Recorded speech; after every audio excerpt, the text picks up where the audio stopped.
같이 합독하겠습니다. 오늘 사도행전 16장 22절부터 34절까지입니다. 합독하실까요?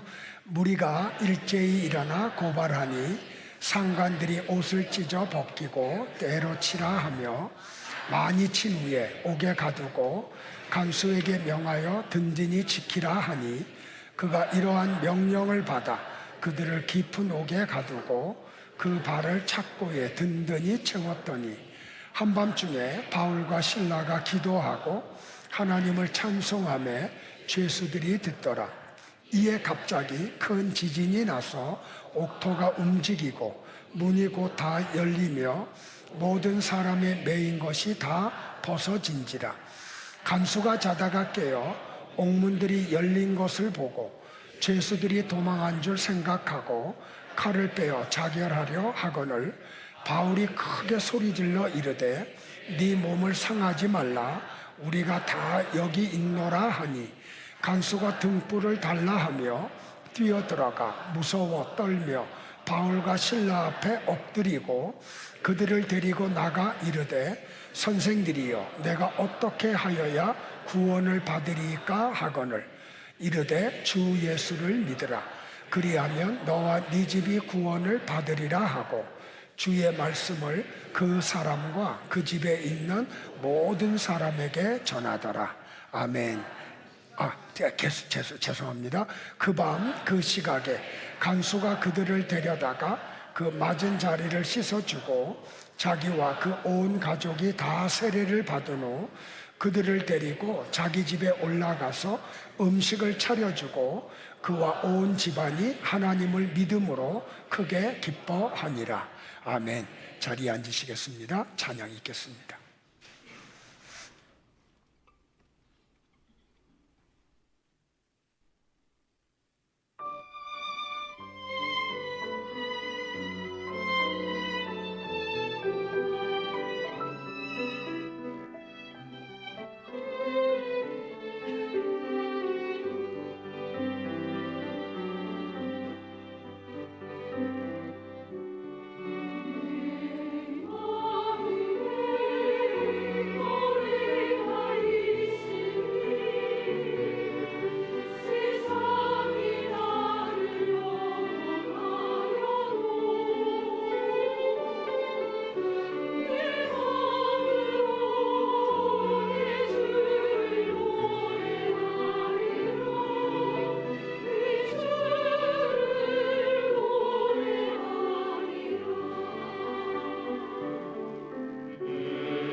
여기까지 말이 나왔다가 지금 이렇게 눌렀는데요. 찬양 한 번 더 부탁하려고 그랬었어요. 퇴장하시는 분들은 이렇게 허리가 많이 안 좋아서 여기서 이렇게 설교를 다 듣기가 육체가 감당이 안 돼요. 그래서 여러분들 찬양하고 뒷자리에 가서 예배 드리니까 좀 양해해 주시기를 바라고요. 우리 옆에 분들하고 한번 이렇게 한번 교제할까요? 생수를 맛보시기 바랍니다 하고요. 제가 이 감기가 왔는데 어제 아들 결혼한다고 아들 내외보다 더 힘들었어. 그래서 지금 내가 몸 안에 있는지 몸 밖에 있는지 잘 지금 구별이 안 돼요. 그래서 오늘 기쁜 소식이 뭐냐면 설교가 조금 짧을 수 있다는 거예요. 근데 말씀대로 될지는 모르겠지만 그래서 오늘 이 말씀을 대언하면서 여러분에게 이제 좀 당부드리고 싶은 건 뭐냐면 지하수를 파면은 건수가 나오잖아요. 근데 그 건수가 나오는 데를 더 뚫고 들어가서 그 안반을 뚫고 들어가면 거기서 이제 생수가 나와요. 제가 이렇게 좀 표현을 할게요. 그냥 건수는 다른 곳에서 안 마셔도 괜찮잖아요, 그죠? 그래서 저는 여러분들에게 말씀의 생수를 좀 주고 싶어요. 그래서 이 어떤 그 조금 이렇게 얕은 내용, 그런 내용들은 다 생략을 하고 하나님이 이 말씀을 통해서 우리에게 어떤 걸 주시기를 원하는지 그걸 좀 여러분하고 나누기를 원해요. 그래서 좀 당부드리고 싶은 것은 예배를 드릴 때마다 미리 사무실에 연락하면 주일날 설교 본문이 이렇게 다 나와 있어요. 그러니까 미리 연락을 하셔서 좀 앞뒤 본문을 좀 충분하게 좀 읽으셔서 숙지하고 그리고 오셔서 예배를 드리면 좀 좋겠다 하는 그런 바람을 갖습니다. 사람들이 살면서 가장 궁금해하고 알고 싶어서 연구하던 분야가 있습니다. 그것은 뭐냐면 도대체 인간은 뭐냐는 겁니다. 그리고 인간이 사는 삶은 도대체 무엇이냐는 거죠. 파스칼은 그가 쓴 소설인 팡세에서 이렇게 글을 썼습니다. 인간이란 얼마나 회개하고 얼마나 진귀한가, 얼마나 괴물 같고 얼마나 혼란스러우며 얼마나 모순되고 얼마나 신통한가. 만물의 심판자이자 지상에 힘없는 벌레, 진리의 관리자이자 불확실과 오류의 무더기, 우주의 영광이자 수치, 이게 인간이라는 거죠. 델피 신전에 새겨져 있는 소크라테스의 글, 네 자신을 알라 라고 하는 글을 보아도 사람들이 얼마나 자기 자신이 누군지도 모르고 도대체 인생이란 무엇인지를 정의를 못 내리고 있는지 못하고 있습니다. 그래서 인간이 도대체 누구냐라고 하는 걸 알기 위해서 생겨난 학문이 철학이죠. 철학은 인간이 도대체 무엇이고 도대체 인간의 삶은 무엇인가를 알고자 하는 학문이었죠. 그러나 성경은 인간이 누구이고 삶은 어떤 것인지를 명확하게 정의를 했습니다. 인간은 하나님이 당신의 형상과 모양으로 창조한 피조물이죠. 그리고 그 인간들은 위로는 하나님을 경배하며 수평적으로는 이웃을 사랑하고 다른 피조물은 다스리라고 하나님이 인간을 만드셨죠. 헤르만 바빙크라고 하는 신학자는 그 상태를 이렇게 표현을 했습니다. 아담은 분명 최초의 하나님의 형상대로 지음을 받았다. 그러나 아직 완성된 결정체는 아니었다. 그는 여전히 성장과 연단의 필요성을 갖고 있는 존재였다.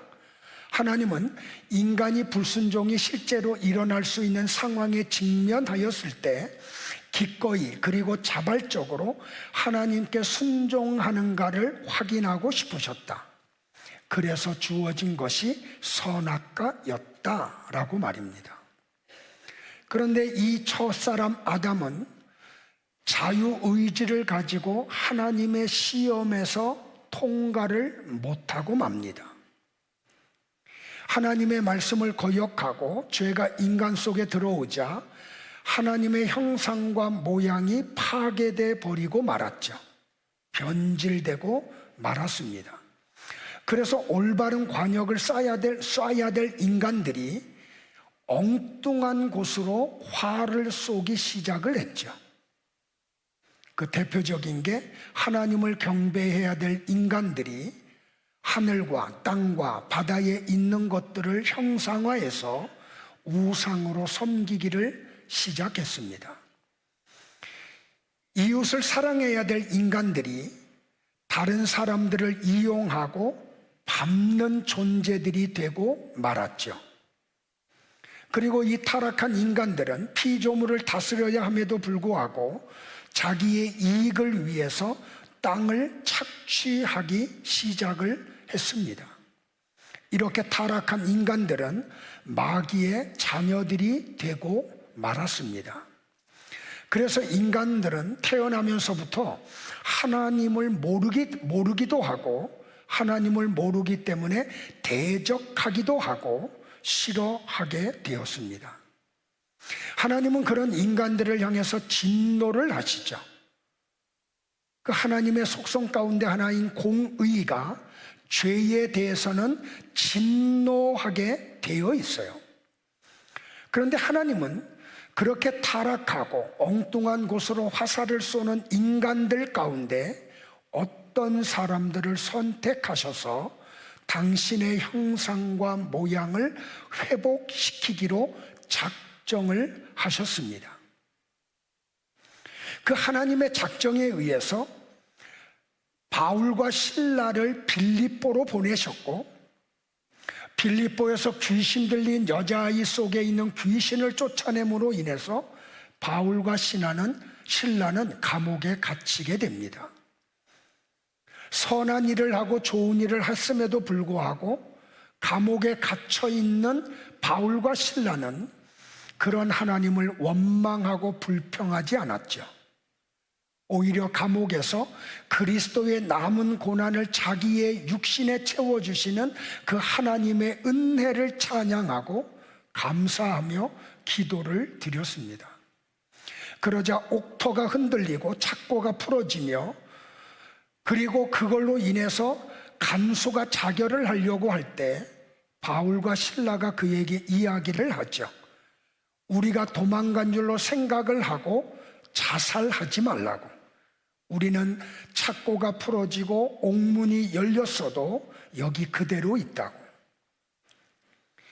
억울한 일을 당함에도 불구하고 감사의 찬양과 기도를 하고, 옥토가 흔들리고 옥문이 열리고 착고가 풀어졌음에도 불구하고 도망가지 않은 이 바울과 신라를 보고 간수가 자기들의 집에 이 두 사람을 초대를 합니다. 그리고 그에게 이런 질문을 던지죠. 우리가 어떻게 하여야 구원을 받습니까? 그때 바울이 그 가정을 향해서 이렇게 말해요. 주 예수를 믿으라. 그리하면 너와 네 집이 구원을 받으리라. 그래서 마침내 빌립보 성에 감옥을 지키던 간수와 그의 가정의 온 식구들이 예수 그리스도를 믿고 구원을 받죠. 저는 오늘 이 사건을 중심으로 해서 오늘 세 가지 주제를 가지고 말씀을 대연하려고 해요. 첫 번째는 믿음이란 도대체 무엇인가? 우리 교회를 다니는 많은 분들이 믿음 얘기하는데 도대체 믿음이라는 건 무엇인가? 그리고 두 번째는 주 예수를 믿으라고 했는데 우리가 믿는 그 주 예수, 그걸 복음이라 그러거든요. 도대체 복음은 무엇인가? 그리고 마지막 세 번째는 그 복음을 믿을 때 우리에게 어떤 일들이 벌어지는가? 이 세 가지 주제를 가지고 말씀을 같이 나누기를 원합니다. 먼저는 믿음이란 도대체 무엇이냐는 것입니다. 아마 여러분들이 자주 사용하는 단어 가운데 하나가 믿음일 것입니다. 그리고 한국 교회에서 우리는 어떻게 배워왔냐면 성도가 믿음만 가지고 있으면 모든 것을 할 수 있다고 그렇게 배워왔습니다. 그래서 우리가 원하던 일이 이루어지지 않으면 믿음이 없어서 그래 하고 책망을 들었죠. 기도함에도 불구하고 응답을 받지 못하면 믿음으로 기도하지 못해서 이루어지지 않은 거야 라고 우리가 말을 많이 들었습니다. 그래서 저는 어릴 때 어떻게 했냐면 내 믿음을 강하게 하고 크게 하고 역사를 일으키는 믿음을 만들기 위해서 작정하며 기도를 드렸어요. 저는 산기도도 많이 했고 철야기도도 많이 했고 작정기도도 하고 심지어는 금식하며 기도하기도 했습니다. 한국교회는 믿음은 사람이 열심히 노력하면 좋은 것으로도 만들 수 있고 크기를 크게 할 수 있다고도 생각을 해왔습니다. 왜 이런 오류가 생겼을까요? 아마도 이 설교를 듣는 이 시간까지도 여러분은 믿음을 그렇게 생각하고 있는 분들이 혹 있을 거라고 생각을 합니다. 한국교회에 이런 오류가 생긴 이유는 믿음이라는 명사를 믿다라는 동사형으로 생각했기 때문에 그래요. 국어사전에서 믿는다라고 하는 단어를 찾아보면 이렇게 해석을 했어요. 받들고 따른다라고 말입니다. 그러니까 이 동사를 명사형으로 생각했기 때문에 우리가 열심히 노력해서 기도하면 믿음이 커지고 이 믿음이 커지면 우리가 원하는 모든 것이 이루어진다고 생각을 했어요. 만약에 여러분들 믿음이 인간이 열심히 기도하고 성경을 열심히 배우며 열심히 예배를 드림으로 인해서 생기는 것이라고 하면 성경에서 말하는 믿음은 하나님의 선물이라는 단어는 어떻게 해석을 할 거예요? 믿음이 하나님의 은혜로 말미암은 것이라고 하는 성경은 여러분은 어떻게 이해를 하시냐는 말입니다. 만약에 믿음이 그런 것이라고 하면 믿음은 하나님의 선물이 아니죠. 인간이 노력하고 열심히 공부해서 생기는 거라면 말이에요. 그거는 더 이상 하나님의 은혜가 아니에요. 믿음은 절대로 사람이 수고한 대가로 얻어지는 게 아니에요. 바울은 믿음을 이렇게 정의를 내렸죠. 로마서 1장 17절에서요. 같이 볼까요? 시작. 복음에는 하나님의 의가 나타나서 믿음으로 믿음에 이르게 한다라고 말이에요. 자, 이 로마서 1장 17절을 여러분들은 주시해서 보셔야 돼요. 바울은 믿음이 어디서 나온다고 이야기를 했어요? 하나님의 의에서 나오는 게 믿음이라 그랬죠. 자, 그러면 우리는 또 하나 또 질문을 해야 돼요. 그러면 의란 도대체 뭐냐는 거예요. 하나님의 의라고 했는데 이 하나님의 의에서 믿음이라는 게 나온다고 했는데 그러면 이 의는 뭐냐는 거예요. 이 의는 아버지가 자녀에 대해서 끝까지 아버지의 역할을 성실하게 하는 것, 이걸 의라고 그래요. 여기 부모님들이 계시면 여러분들이 자녀들에게 여러분의 의의가 나타나야 돼요. 그게 뭐냐면 부모의 역할을 끝까지 성실하게 행하는 것이 의예요. 근데 우리는 하나님을 뭐라 그래요? 나의 아버지라고 그러죠. 그리고 우리는 하나님의 자녀라고 그래요. 그러면 우리를 향한 하나님의 의는 뭐예요? 우리를 향해서 아버지의 역할을 끝까지 성실하게 행하는 게 하나님의 의죠. 그러면 하나님의 의가 우리에게 어떻게 나타나요? 우리를 향한 하나님 아버지의 역할이 뭐예요? 자녀를 사랑하는 거예요. 그래서 요한이 요한서신에서 이렇게 말하죠. 사랑은 하나님께 속한 것이라고. 너희가 하나님을 먼저 사랑한 것이 아니고 하나님이 너희를 먼저 사랑했다고. 그럼 여러분들, 하나님은 우리를 사랑하시죠. 여러분 한 분 한 분을 사랑하세요.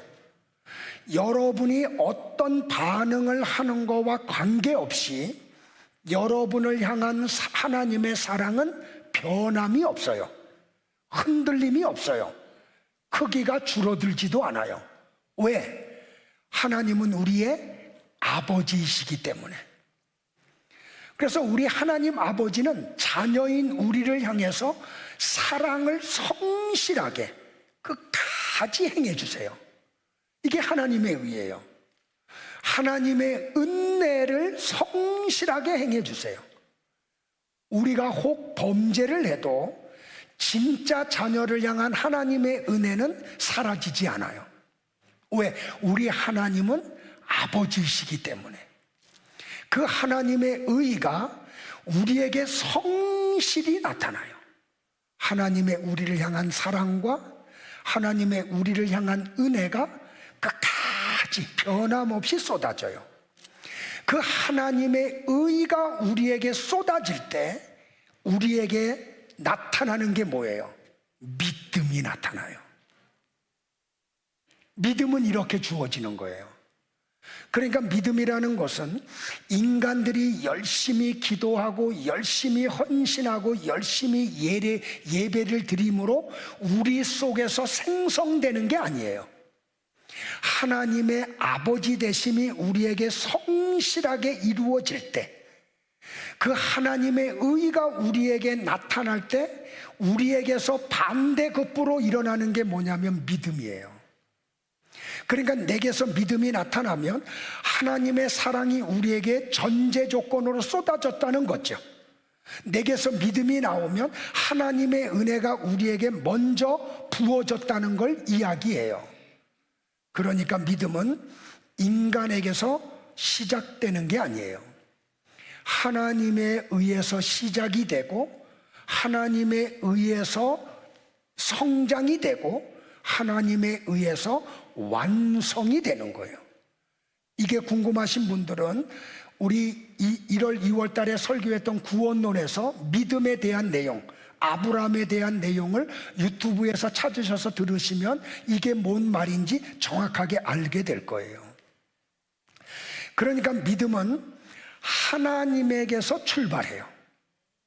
그래서 어떤 사람들에게 선물로 주어지고 하나님이 믿음을 선물로 준 사람들을 믿음의 완성자로 만들으세요. 이게 믿음이에요. 다시요, 믿음이 우리의 삶에 들어와 우리를 징계하기도 하고 달래기도 하고 설득하면서 하나님의 자녀로 만들어 갑니다. 이게 믿음이에요. 그래서 바울은 믿음은 전적으로 하나님의 선물이고 하나님의 은혜라고 이야기를 하죠. 자, 다시요. 믿음이라는 것은 하나님의 의에 의해서 우리에게 선물로 주어지는 거예요. 자, 의는 뭐라고요? 아버지의 역할을 자녀에게 성실히 행하는 것. 그럼 아버지의 자녀를 향한 성실하게 해야 될 역할이 뭐라고요? 자녀를 사랑하고 은혜 베푸는 거죠. 그럴 때 우리에게 믿음이라는 게 나와요. 자, 그래서 히브리서 기자는 성경이 말하는 믿음이 뭔지를 알았던 사람이죠. 그래서 아브라함이 갈대아 우르에서 하나님을 알지도 못해. 하나님의 이름을 들어본 적도 없어. 그런데 하나님이 부르시자 그가 믿음으로 갈대아 우르를 떠났다고 이야기를 하는 거예요. 자, 성경 같이 한번 볼까요? 시작. 믿음으로 아브라함은 부르심을 받았을 때에 순종하여 장래의 유업으로 받을 땅에 나아갈새 갈 바를 자, 이게 믿음이라는 거예요. 히브리서 기자는 믿음이라는 게 뭔지를 알았다니까요. 만약에 인간들이 노력함으로 믿음이 일어난다고 하면 갈대아 우르에서 아버지 데라를 도와서 우상을 만드는 아브라함에게서 믿음은 나올 수 없잖아요. 근데 믿음은 하나님으로부터 선물로 주어지는 것을 알았기 때문에, 그래서 히브리서 기자가 이렇게 언급을 했던 거예요. 자, 바울도 에베소 교회를 향해서 에베소서 2장 8절과 9절에서 똑같은 내용의 이야기를 하죠. 같이 볼까요? 너희가 그 은혜에 의하여 믿음으로 말미암아 구원을 받았으니 이것은 너희에게서 난 것이 아니요. 뭐가? 너희에게 구원을 일으킨 믿음. 그 믿음은 너희에게서 난 것이 아니야. 바울이 이렇게 얘기하잖아요. 다 같이요. 하나님의 선물이라. 행위에서 난 것이 아니니 이는 누구든지 자랑하지 못하게 하려 함이라. 그러니까 여러분들이 이제 잘 숙지하셔야 돼요. 믿음은 하나님이 우리에게 선물로 주시는 거예요. 우리에게서 어떤 믿음이 반응이 나타날 때 하나님으로부터 큰 믿음을 선물 받은 사람은 큰 믿음의 반응을 하겠죠. 누구같이? 수로보니게 여인과 같이 말이에요. 여러분들 복음서에 보면 예수님이 공생의 기간 동안 유대 땅을 거의 벗어나지 않으세요. 근데 한 번 벗어나 두로와 시돈 지방으로 가세요. 근데 그 두로와 시돈 지방에 누가 있어요? 딸을 하나 둔 과부가 있어요. 근데 예수님이 오셨다는 소식을 듣자 아무도 반응을 안 하는데 이 여인만 주님을 찾아와요. 그리고 요청을 해요. 예수님, 내 딸이 흉악한 귀신 들렸습니다. 내 딸을 좀 고쳐주세요. 여러분들, 예수님이 여행하려고 시돈 지방 가신 거 아니에요. 유대인들을 좀 피해서 쉬시려고 가신 것도 아니에요. 하나님이 창세전에 선택한 이 여인의 가정을 구원하러 가신 거예요. 그러니까 이 여인의 가정 때문에 그 먼 길을 가신 거죠. 근데 이 여인이 왔는데 주님은 못 들은 척 하시죠. 그러자 제자들이 예수님에게 이야기해요. 예수님이, 이 여자가 예수님에게 지금 딸을 고쳐달라고 요청하지 않습니까? 그런데 예수님 뭐라 그래요? 나는 유대인의 버린 자들을 향해서 보냄을 받았지 이방인을 향해서 보냄을 받지 않았다고. 그리고 계속해서 길을 가세요. 그리고서는 어떻게 하세요? 식당에 가서 앉으셔서 제자들과 음식을 나누세요. 근데 이 여인이 어떻게 해요? 끝까지 따라와요. 포기하지 않아요. 그리고 예수님에게 요청을 하죠. 예수님, 잘 들으세요. 나를 불쌍히 여기셔서 내 딸을 고쳐달라고요. 그때 예수님이 뭐라고 말씀하세요? 자녀의 떡을 취하여 개들에게 던짐이 마땅하지 않다고 얘기하죠. 그러니까 요새식으로 제가 다시 여러분에게 해석을 하면, 너는 개야. 너는 이방인이잖아. 근데 왜 나한테 와서 그런 요청을 하니? 인격을 모독하는 발언을 하신 거죠. 요새식으로 하면. 그런데 이 여자가 뭐라 그래요? 올소이다라 그러죠. 맞습니다, 주님. 나는 개입니다. 그런데 개들도 주인의 상에서 떨어지는 부스러기를 먹지 않습니까? 그러니까 유대인들에게 주고 남은 부스러기라도 있으면 그거 달라는 거죠. 여러분들, 그때서 주님이 시돈 지방을 오신 본색을 드러내세요. 그리고 인자하고 자비로운 얼굴로 그 여인을 보면서 이렇게 이야기하죠. 여자야, 네 믿음이 크도다. 예수님이 뭐라고 얘기했다고요? 여자야, 네 믿음이 참 커. 그럼 여러분들, 이 수로보니게 여인의 믿음이 그 여인에게서 나온 거예요? 아니에요. 하나님이 이 여인에게 그렇게 큰 믿음을 주신 거예요. 하나님이 믿음을 주신 결과 이 여인만이 예수님을 알아봐. 이 여인만이 끝까지 주님에게 가서 요청을 해요. 심지어는 개 취급을 받는데도 불구하고, 야, 뭐 저 구원자라는 사람이 저렇게 사람을 무시해. 사람 위에 사람 없고 사람 밑에 사람 없는데. 그리고 휙 하고 돌아가지 않아요. 맞다고, 내가 개라고. 이런 요청을 하는 믿음이 어디서 출발했다고요? 하나님이 그에게 그런 믿음을 주신 거예요. 나는 하나님이 여러분에게 이 믿음을 주시기를 축복을 해요. 그러므로 여러분들, 하나님에게서 나오는 것이 믿음이기 때문에 그 믿음은 절대로 실수하거나 실패하는 법이 없어요. 자, 그럼 두 번째, 우리는 무엇을 믿느냐는 거죠. 오늘 바울이 뭐라고 이야기해요? 주 예수를 믿으라 라고 얘기하죠. 여러분들, 이 주 예수라는 이름이 복음이에요. 여러분들, 복음이 뭐예요? 영어로 굿뉴스, 우리나라 말로 기쁜 소식. 도대체 기쁜 소식이 뭐예요? 여러분에게 기쁜 소식이 뭐예요? 아, 이번 주에 로또를 사는데 당첨번호가 62, 8, 9, 15, 20이야. 맞아요? 그게 굿뉴스예요? 그래서 그걸 샀더니 진짜 로또에 당첨됐어. 그게 굿뉴스예요? 자녀가 좋은 대학에 들어갔다는 게 굿뉴스예요? 우리나라가 월드컵에서 우승했다는 게 굿뉴스예요? 여러분들, 이런 뉴스는 상대적이죠. 그런 번호를 받아가지고 복권을 샀더니 정말 됐어. 그건 그 사람에게만 좋은 소식이에요. 복권을 샀는데 안 된 사람들에게는 그건 슬픈 소식이죠. 어느 가정의 아들이 대학에 들어갔다는 것은 그 가정에는 기쁜 소식이에요. 그런데 자녀가 대학을 떨어진 가정에는 슬픈 소식이 돼요. 우리나라가 월드컵에서 우승하면 우리 백성들에게는 기쁜 소식이에요. 그런데 지구에 있는 200개가 넘는 나라의 백성들에게는 슬픈 소식이 되죠. 복음이 되기 위해서는 절대적이어야 돼요.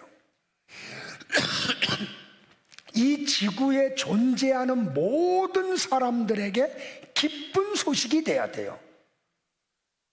이 전 인류의 기쁜 소식은 주 예수 그리스도 밖에는 없어요.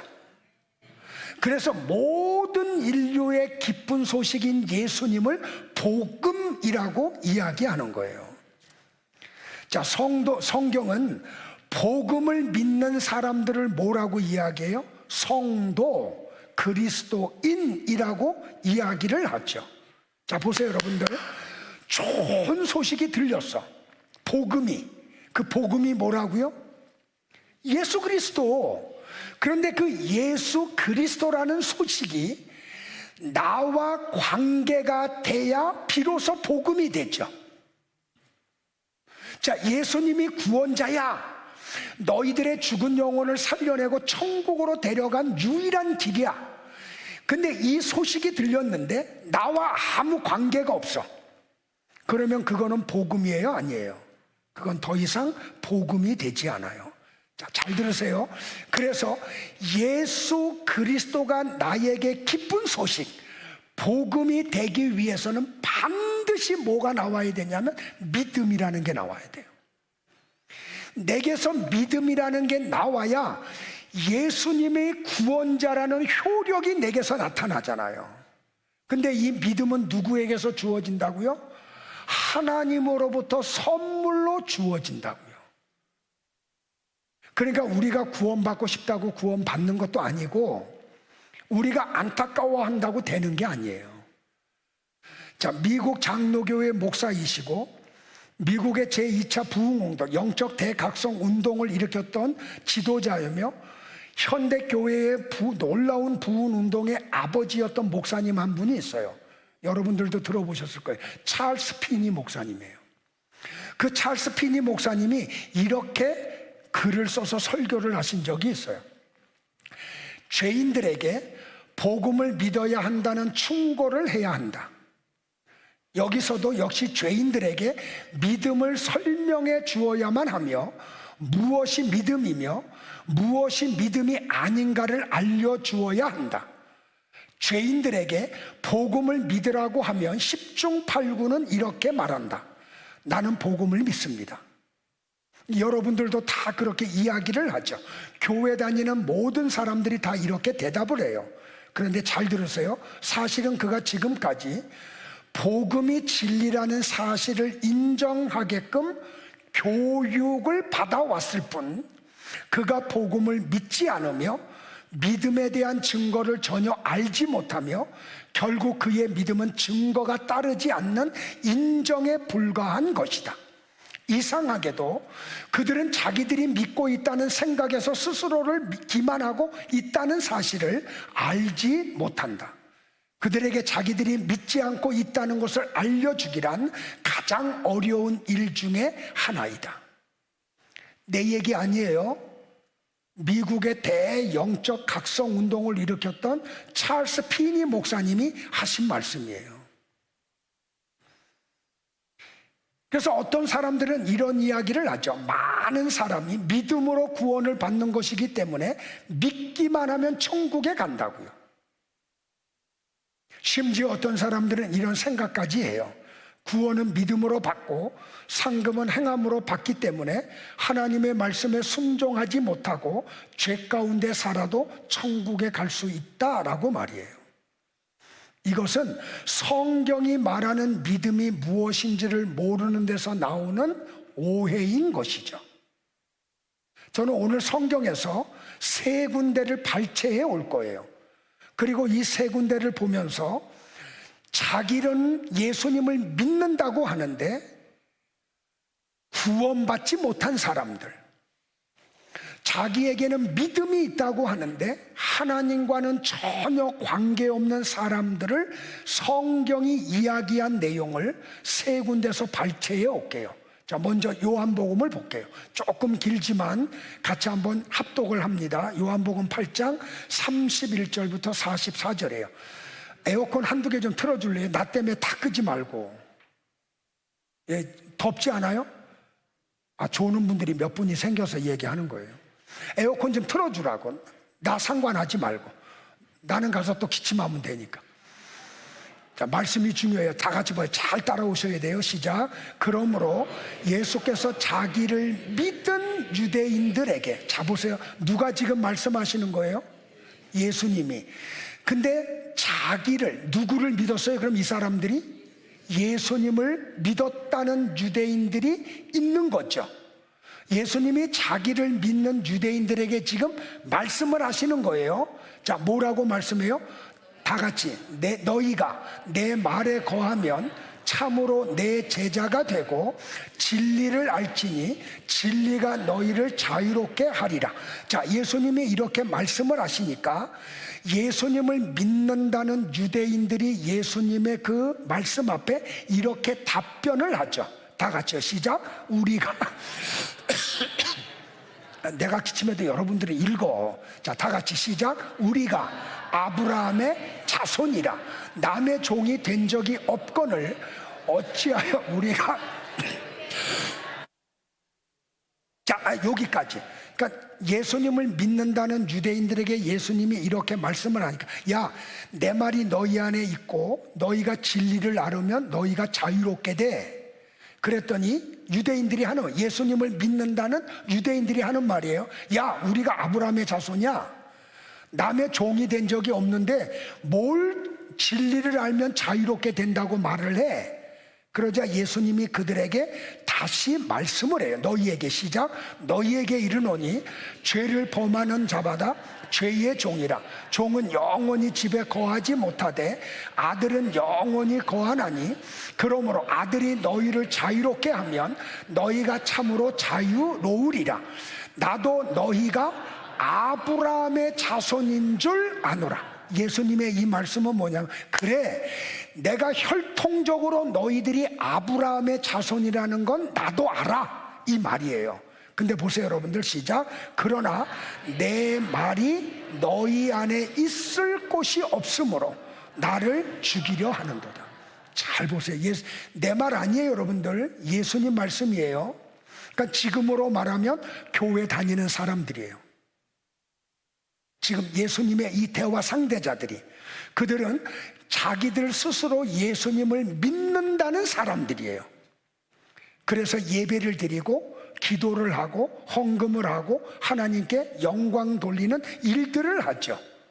그런데 예수님이 뭐라고 이야기해요? 그래, 네가 모태 신자인 건 내가 알아.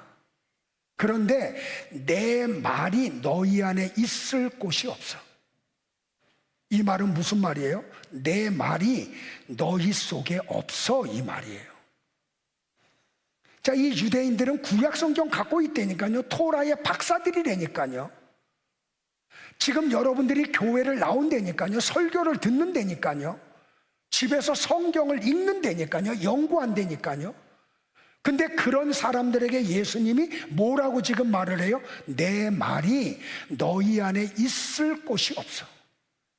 다시 말하면 내 말이 너희 속에 지금 없어, 이 말이에요. 그러니까 예수님의 말씀이 그들 속에 없으니까 예수님을 믿는다고 하면서 뭐를 해요? 예수님을 죽이려고 하잖아요.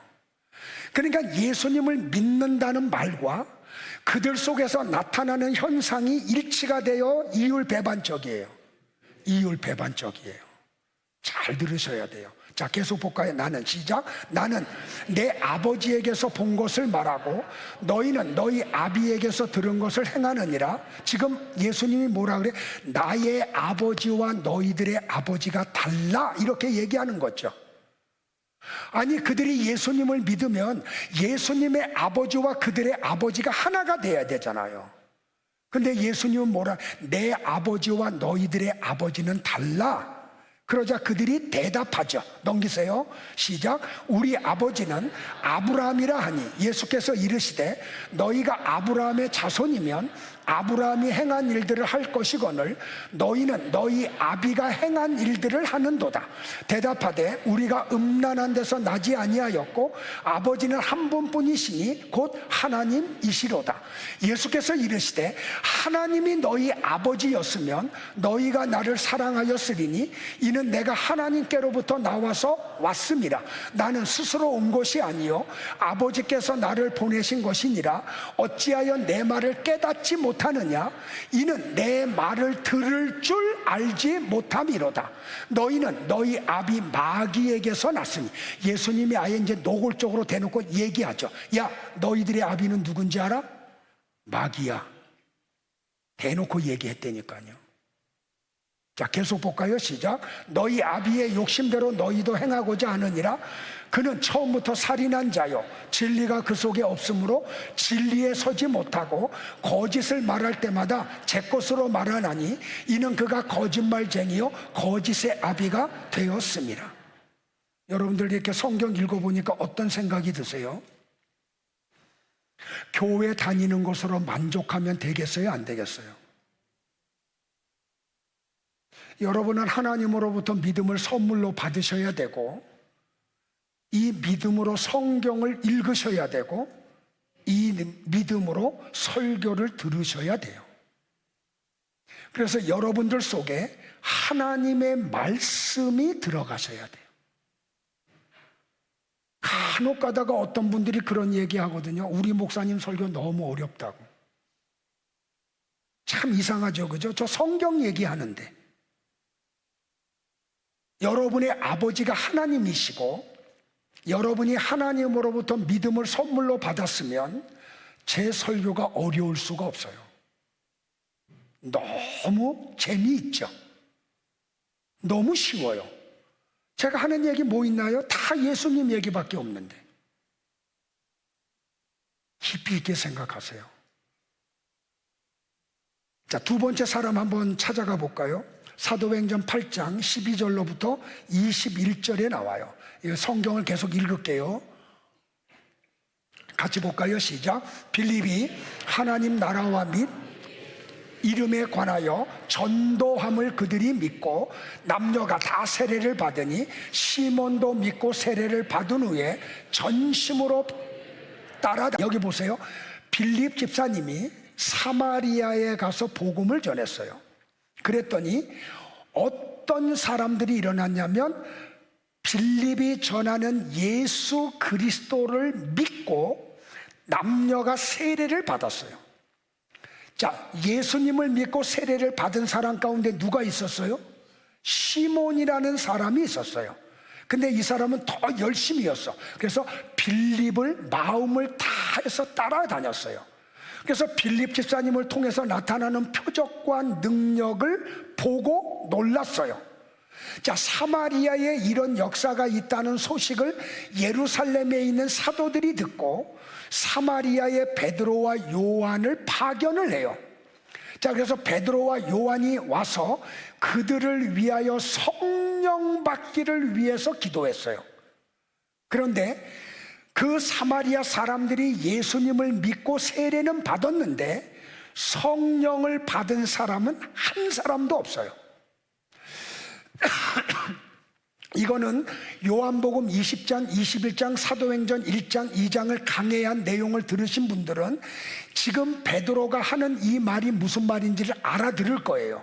자, 그래서 베드로가 어떻게 여러분들 오직 주 예수의 이름으로 세례를 받을 뿐이더라. 그래서 베드로와 요한이 사마리아에서 예수님을 믿고 세례를 받은 사람들에게 안수를 했더니 그들 가운데 성령이 임재하신 거예요. 자, 그걸 시몬이 봤어요.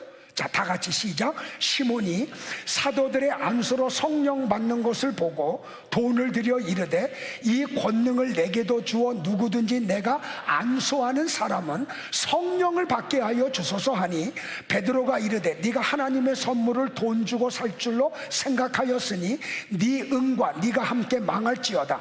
하나님 앞에서 네 마음이 바르지 못하니 이 도에는 네가 관계도 없고 분깃될 것도 없느니라. 자, 시몬이 예수님을 믿었어요? 안 믿었어요? 믿었어요. 세례 받았어요? 안 받았어요? 받았어요. 빌립을 따라다니면서 표적과 큰 능력이 나타나는 걸 봤어요? 안 봤어요? 봤어요. 베드로와 요한이 성도들에게 안수할 때 성령이 임하는 걸 봤어요? 안 봤어요? 봤어요. 그런데 이 사람은 하나님으로부터 받은 믿음이에요? 가짜 믿음이에요? 가짜 믿음이었다니까요.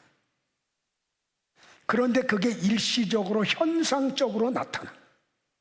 예수님을 믿는다고 이야기를 하고 교회를 베푸는 물세례를 받기도 해요. 자, 마지막은 야고보서를 갈게요. 2장 14절로 17절 다 같이요. 내 형제들아, 만일 사람이 믿음이 있노라 하고 행함이 없으면 무슨 유익이 있으리요? 그 믿음이 능히 자기를 구원하겠느냐? 만일 형제나 자매가 헐벗고 일용할 양식이 없는데 너희 중에 누구든지 그에게 이르되 평안히 가라, 덥게 하라, 배부르게 하라 하며 그 몸에 쓸 것을 주지 아니하면 무슨 유익? 이와 같이 행함이 없는 믿음은 그 자체가 죽은 것이라. 야고보가 예루살렘 교회를 감독을 하는데 어떤 사람들이 우리는 예수님 믿는다고. 그러니까 야고보가 어떻게 해? 잘하고 있어. 그런데 귀신들도 너희들과 똑같은 믿음은 가지고 있어 그래요. 그래서 야고보서 2장 강의한 걸 들어보면 이 내용도 알아요. 미안해요, 자꾸 이렇게 넘어가서 다 설명하면 한 3시간 이상 설교해야 되니까. 자, 이렇게 요한복음 8장과 그리고 사도행전 8장과 그리고 야고보서 2장을 보니까 여기 믿음이 있노라 하지만 진짜 믿음이 아닌 경우를 성경이 이야기했죠. 그러므로 여러분들은 교회를 다니기만 하면 안 돼요. 입으로 믿음이 있다고 고백만 하면 안 돼요. 이 사람들이 왜 구원을 못 받았어요? 그들의 믿음은 가짜였기 때문에 그래요. 하나님으로부터 선물로 받은 믿음이 아니었기 때문에 그래요. 용서하세요, 여러분들. 오늘날 교회에, 지상교회에 이 가짜 믿음을 가진 사람들이 훨씬 많아요. 전에도 말씀을 드렸지만 복음적인 목사님들이 고백하는 게 뭔지 아세요? 교회를 출석하는 사람들 가운데 구원받는 사람들의 퍼센티지를 25% 봐요. 저는 더 작게 봐요. 5% 봐요. 그러니까 이런 설교를 했더니 어떤 분들이 또 막 그냥 근심 걱정하고 따지죠. 그럼 우리는 뭐야? 제가 수요일 날 그런 얘기했어요. 나는 우리 교회 성도들이, 우리 교회를 출입하면서 나와 관계하는 분들이 그 5% 안에 다 들어가기를 원한다고요.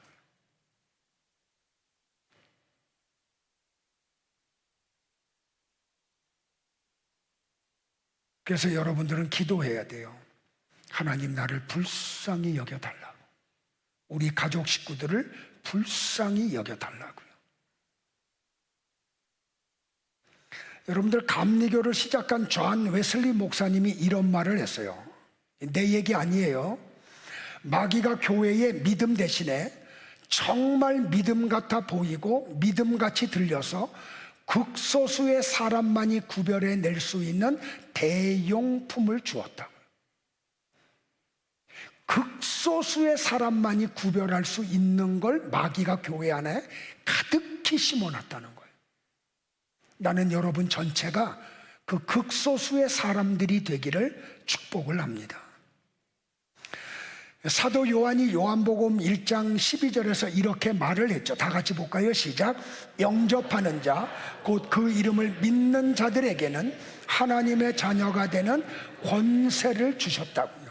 자, 13절에 계속 이렇게, 이는 혈통으로나 육정으로나 사람의 뜻으로 나지 아니하고 하나님께로부터 난 자들이니라. 그러니까 모태신앙이 구원의 조건은 아니에요. 그러니까 사실 모태신앙이라는 말이 성경적으로 맞지 않아요. 내가 열심히 노력한다고 예수님을 믿을 수 있는 게 아니에요. 사람의 뜻으로 되는 것도 아니에요. 목사가 구원받아라 한다고 구원이 받고 너희들은 저주받아라 한다고 저주받는 게 아니에요. 하나님으로부터 시작되는 거예요. 구원은 말이에요. 믿음은 말이에요. 그래서 믿음에는 반드시 세 가지 요소가 동반돼야 돼요. 근데 여러분들은 그 가운데 어떤 한 가지가 특출나게 나면 믿음이 좋다고 단정을 지었다고요. 오늘 요거 듣고 잘 기억하세요. 믿음에는 지적인 요소와 선택적 요소와 의탁적 요소가 동시에 나타나야 돼요. 자, 첫 번째 지적인 요소는 뭐냐면 복음의 진리를 이해하고 수긍하는 걸 얘기해요. 자, 두 번째 선택적 요소는 예수님을 구원자와 임금으로 모셔드리고 예수님의 뜻대로 살기로 진실한 마음으로 결단하는 것, 이게 믿음이에요. 이 두 가지가 결합돼야 돼요. 거기다가 하나가 더 돼야 돼. 의탁적 요소. 내적 부패를 극복하고 실제적으로 순종하는 삶을 살기 위해 죄에서 자유를 주시는 예수님의 능력을 믿고 온전히 의지하는 것, 이 세 가지 지적인 요소와 선택적 요소와 의탁적 요소가 결합돼서 나타날 때 이걸 믿음이라 그래요. 그러니까 성경만 많이 아는 사람 앞에 기죽죠. 그것만 나타나는 건 믿음이 아니에요. 그건 그냥 성경에 대한 지식인 거죠. 구원하고 관계없어요. 자, 마지막으로 그러면 믿음의 결과는 뭔가요? 저 한번 따라할까요? 주 예수를 믿으라. 그리하면 너와 네 집이 구원을 받으리라. 여기에 두 대상을 놓치지 마세요. 너와 네 집이에요. 여러분들은 그 앞에 단어만 해당되면 안 돼요.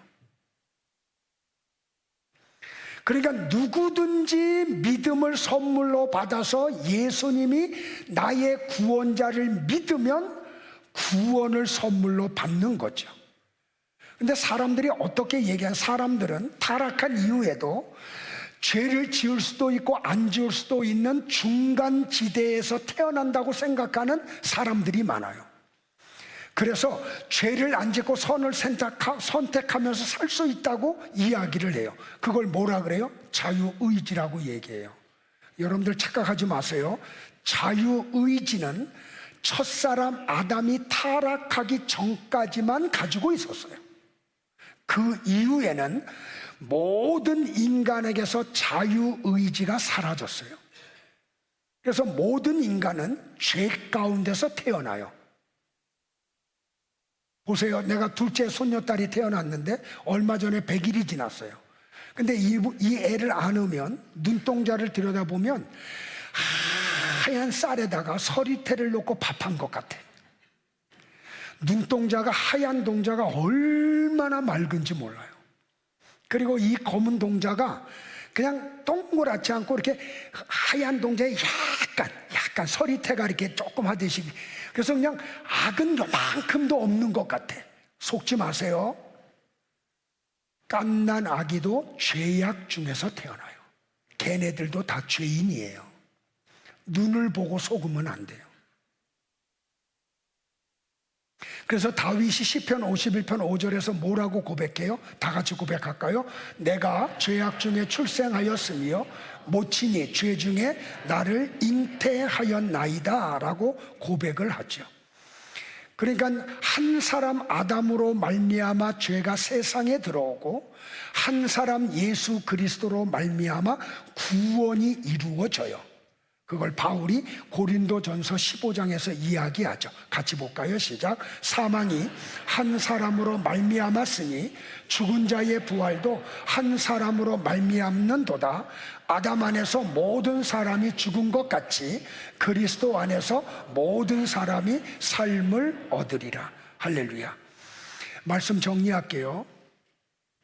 말라기의 예언이 끝나고 약 400여 년 만에 세례 요한이 광야에서 외치죠. 회개하라, 임박한 진노를 피하라 라고 말이에요. 하나님의 죄를 향한 진노는 지옥에서 완성이 돼요. 그런데 이 땅에서도 그 죄에 대한 형벌을 받죠. 그래서 사람들이 많은 걸 소유했는데도 불구하고 허전해. 우리가 볼 때는 너무 많은 걸 누리고 있는데도 불구하고 부족하대. 그래서 그들은 자기의 욕심을 따라 행복을 추구하며 살아요. 그런데 행복은 없어요. 만족이 없어요.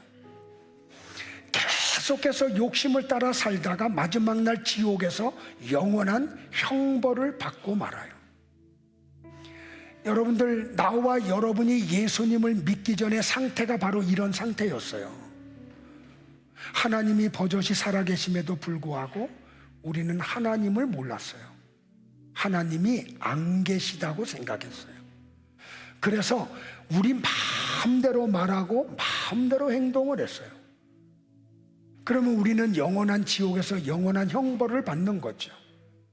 근데 무지몽매한 우리를 하나님이 너무 사랑하셔서 우리를 그 죄와 사망에서 구원해 주셨어요. 우리는 이걸 잊으면 안 돼요. 한시도 이것을 잊어버리면 안 돼요. 그런데 구원받은 우리에게는 어떤 게 이루어져요, 여러분들? 구원받은 우리는 영혼이 구원받았지 육체는 구원을 받지 못했어요. 그래서 이 둘이 매일 싸워. 어느 정도로 싸우는지 아세요, 여러분들? 피 터지게 싸워요. 근데 이 싸움이 우리에게만 있는 게 아니에요. 대사도 바울의 삶 속에도 이게 매일매일 있었어요. 바울의 구원받은 영혼은 하나님의 소욕을 따라 살고 싶어 했는데, 구원받지 못한 육체는 육체의 욕심을 따라 살려고 했어요. 우리는 이 싸움에서 이겨야 돼요. 반드시 이겨야 돼요. 그래서 우리는 하나님의 나라를 소망해야지 돼요. 여러분들 믿음의 길을 걷다가 좀 어려운 일을 만날 수 있어요. 이해할 수 없는 일을 만날 수 있어요. 그때 낙심하지 마세요. 영원한 지옥 형벌에서 건지움을 받았다는 그 하나님의 은혜, 그거를 기억하셔야 돼요. 그래서 어떤 어려움이 와도 낙심하지 말고, 아무리 힘들어도 절망하지 말고, 원망하지 말고, 불평하지 말고, 오히려 구원을 주신 하나님의 은혜를 찬양하시기를 축복을 합니다. 일어나